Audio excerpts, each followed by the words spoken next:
उत्तर प्रदेश के विधानसभा चुनाव 2022 को लेकर बेहद एक्टिव मोड में आ चुकी भारतीय जनता पार्टी की चाल को गति प्रदान करने केंद्र सरकार में गृह तथा सहकारिता मंत्री अमित शाह एक दिन के दौरे पर लखनऊ पहुंचे। केंद्रीय गृह एवं सहकारिता मंत्री अमित शाह ने मेरा परिवार भाजपा परिवार सदस्यता अभियान का शुभारंभ किया। भारतीय जनता पार्टी के सदस्यता अभियान का शुभारंभ करने के साथ ही विपक्ष को अड़े हाथे लिया। डिफेंस एक्सपो मैदान वृंदावन योजना में अमित शाह ने सदस्यता लेने वाले कुछ युवकों को प्रमाण पत्र देने के साथ ही जनसभा को भी संबोधित किया। लंबे समय बाद लखनऊ आए भाजपा के चाणक्य ने मुख्यमंत्री योगी आदित्यनाथ को लेकर भी बड़ा संदेश दिया है। डिफेंस एक्सपो के मैदान में भाजपा कार्यकर्ताओं में जोश भरने के अंदाज में माइक संभालने वाले अमित शाह ने भाजपा की सारी उपलब्धियों को गिनाने के साथ ही केंद्र में 2024 तथा उत्तर प्रदेश में 2022 का रोड मैप तय कर दिया। अमित शाह ने साफ कहा कि केंद्र में अगर 2024 में नरेंद्र मोदी को प्रधानमंत्री बनाना है तो 2022 में एक बार फिर से योगी आदित्यनाथ को मुख्यमंत्री बनाना होगा। मोदी जी को एक बार फिर मौका दे दीजिए। अमित शाह ने कहा कि हमने उत्तर प्रदेश में लोक संकल्प के सारे वादे पूरे किए, लेकिन अभी 5 साल का मौका और चाहिए ताकि उत्तर प्रदेश को सभी जगह पर देश में नंबर 1 पर लाया जाए। उन्होंने कहा कि प्रदेश में सबसे बड़ा काम अगर योगी आदित्यनाथ ने किया है तो वो माफियाओं से मुक्ति दिलाने का काम किया है। लगभग 1,43,000 से ज्यादा पुलिस कर्मियों की भर्ती की गई है और उसमें कोई भ्रष्टाचार नहीं हुआ है। मेरठ में यूनिवर्सिटी होने के बावजूद वहां की बच्चियां दिल्ली में किराए के घर में रहकर पढ़ाई करती थी।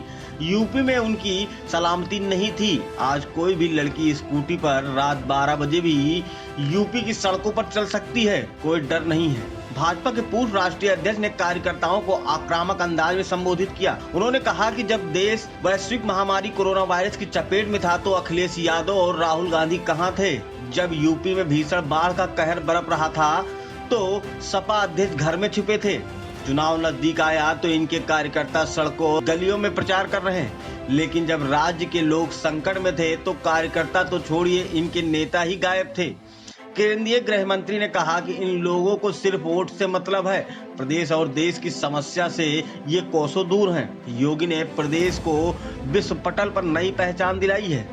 आज यूपी देश के अग्रणी राज्यों में गिना जाता है। ये योगी सरकार की कड़ी मेहनत का नतीजा है। उन्होंने भाजपा कार्यकर्ताओं को आगामी विधानसभा चुनाव में 300 से ज्यादा सीटें जीतने का संकल्प दिलाया। अमित शाह ने संबोधन की शुरुआत में ही समाजवादी पार्टी और कांग्रेस पर जमकर हमला बोला। केंद्रीय गृह मंत्री ने कहा कि वर्ष 2014 में केंद्र में भारतीय जनता पार्टी के आने के बाद देश की जनता ने राहत की सांस ली है।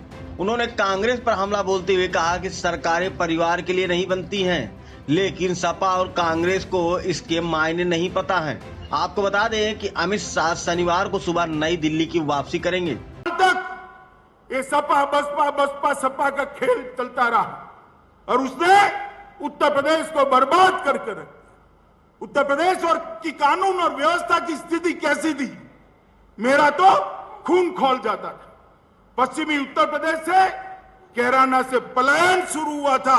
यहां लखनऊ के हुक्मरानों का नींद नहीं उड़ता था। आज मैं कहने आया हूं, उत्तर प्रदेश के अंदर किसी की हिम्मत नहीं है पलायन करने की। पलायन कराने वालों का पलायन हो चुका। Bureau report, Dastak times. ताजा तरीन खबरों के लिए सब्सक्राइब करना ना भूलें दस्तक टाइम्स। बेल आइकन दबाकर पाएं देश विदेश की लेटेस्ट खबरों की नोटिफिकेशन।